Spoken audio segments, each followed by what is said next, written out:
നേപ്പാളിലെ മിന്നൽ പ്രളയത്തിൽ മരണം 170 കടന്നു. 134 ഇന്ത്യക്കാരെ കാണാനില്ല. കാണാതായത് 800-ലേറെ പേരെ. കൊച്ചിയിൽ നിന്ന് പോയ 36 അംഗ സംഘം സുരക്ഷിതർ. മരുന്നുകളും രക്ഷാസാമഗ്രികളുമായി ഇന്ത്യൻ സംഘം നേപ്പാളിൽ. ദുരന്ത കാരണം ഭൂകമ്പമല്ല, മഞ്ഞു തടാകം പൊട്ടിയൊലിച്ചത് തന്നെയെന്ന് സ്ഥിരീകരണം.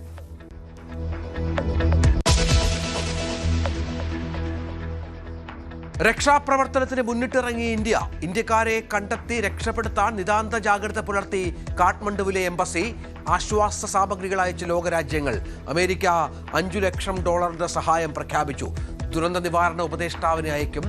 മലയാളികളെ കണ്ടെത്താൻ ശ്രമം തുടരുന്നതായി സംസ്ഥാന സർക്കാർ.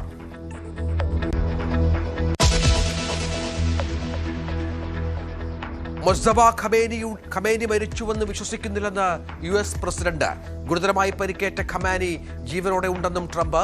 പ്രധാനപ്പെട്ട കാര്യങ്ങളിൽ അന്തിമാനുമതി ഇപ്പോഴും ഖമേനിയുടെ ട്രംപ്.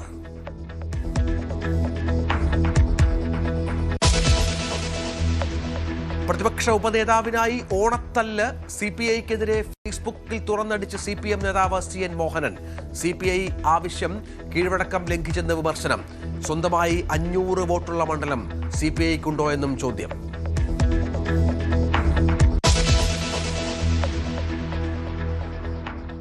പാലക്കാട് കല്ലറിക്കോട് ലോറികൾ കൂട്ടിയിടിച്ച് തീപിടിച്ചു. ഡ്രൈവർ വെന്തുമരിച്ചു.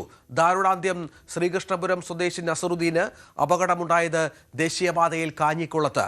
പാലക്കാട് കോഴിക്കോട് ദേശീയപാതയിൽ ഗതാഗതം മുടങ്ങി.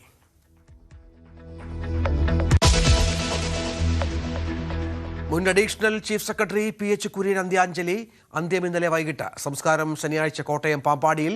അനുശോചിച്ച് മുഖ്യമന്ത്രിയും പ്രതിപക്ഷ നേതാവും മറ്റ് പ്രമുഖരും. വിടവാങ്ങിയത് ക്യാൻസർ മരുന്ന് വില കുറയ്ക്കുന്നതിൽ നിർണായക പങ്കുവഹിച്ച IAS ഓഫീസർ.